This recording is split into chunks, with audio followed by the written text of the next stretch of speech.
morning, everyone. This book that I'm going to read today is called The Boy Who Harnessed the Wind. It's the true story biography of a boy living in Malawi who tries to solve a problem for his community and does an amazing thing. It's written by William Kamkwambe, that's the boy, and Bryan with pictures by Elizabeth Zunone. And I bet you can guess part of what he's going to do from the cover. Let's find out why and how he comes up with that answer. Here is the title page. And let's begin. In a small village in Malawi, where people had no money for lights, nightfall came quickly and hurried poor farmers to bed. But for William, the darkness was best for dreaming. Malawi is a country in Africa.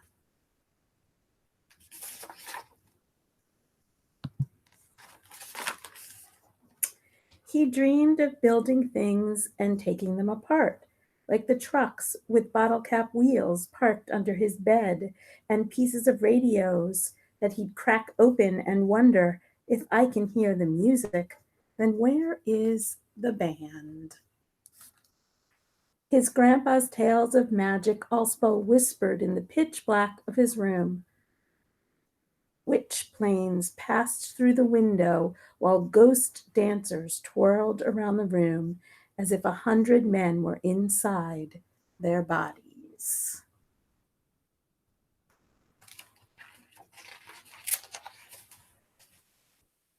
At dawn, in the fields, William scanned the maze rows for magical beings, then wondered as a truck rumbled past, how does the engine make it go?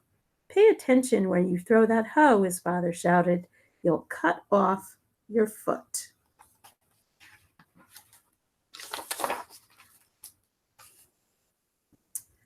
For all its power over dancers and flying things, magic could not bring the rain. Without water, the sun rose angry each morning and scorched the fields, turning the maize into dust.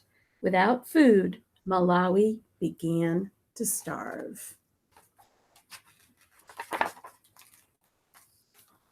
Soon, William's father gathered the children and said, from now on, we eat only one meal per day. Make it last. In the evenings, they sat around the lantern and ate their handful, watching hungry people pass like spirits along the roads.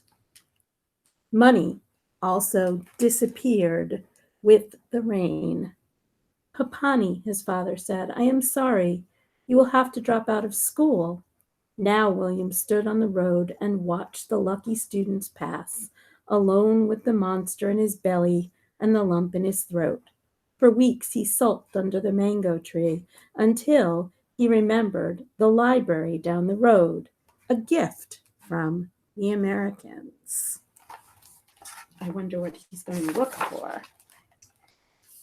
He found science books full with brilliant pictures. With his English dictionary close by, William put together how engines moved those big trucks and how radios pulled their music from the sky. But the greatest picture of all was a machine taller than the tallest tree, with blades like a fan, a giant pinwheel, something to catch magic. Slowly, he built the sentence, windmills can produce electricity and pump water. He closed his eyes and saw a windmill outside his home, pulling electricity from the breeze and bringing light to the dark valley. He's got an idea.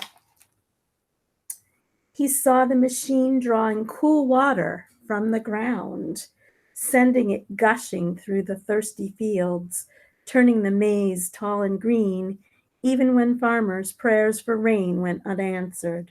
This windmill was more than a machine.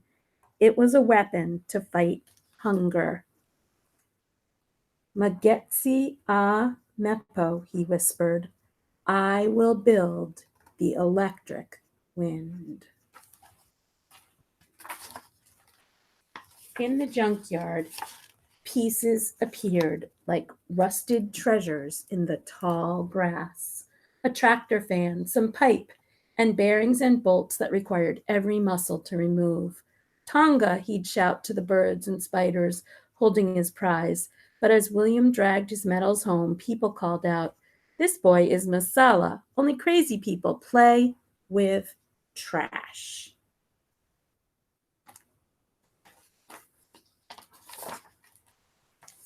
After many weeks, William arranged his pieces in the dirt: a broken bicycle, rusted bottle caps, and plastic pipe, even a small generator that powered a headlight on a bike.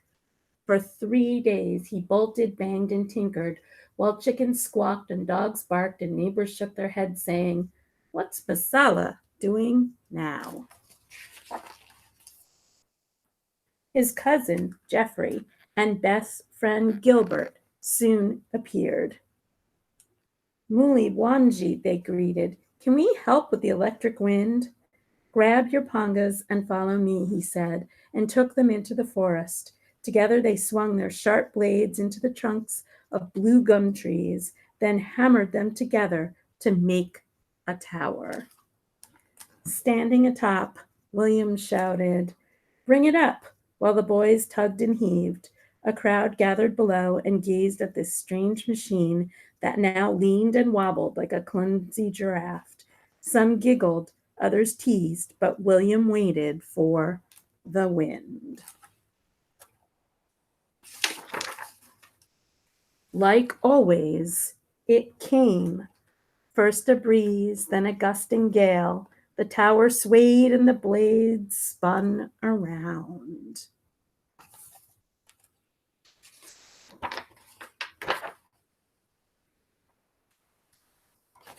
With sore hands once slowed by hunger and darkness, William connected wires to a small bulb, which flickered at first and then surged as bright as the sun. "Tonga," he shouted, "I have made electric wind." And there he is, holding the bulb.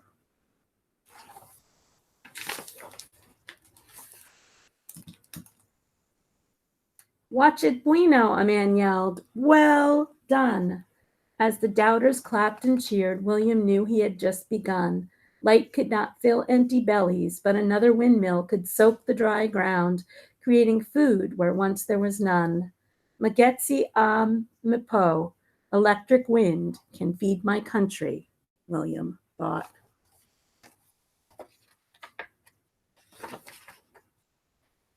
And that was the strongest magic of all.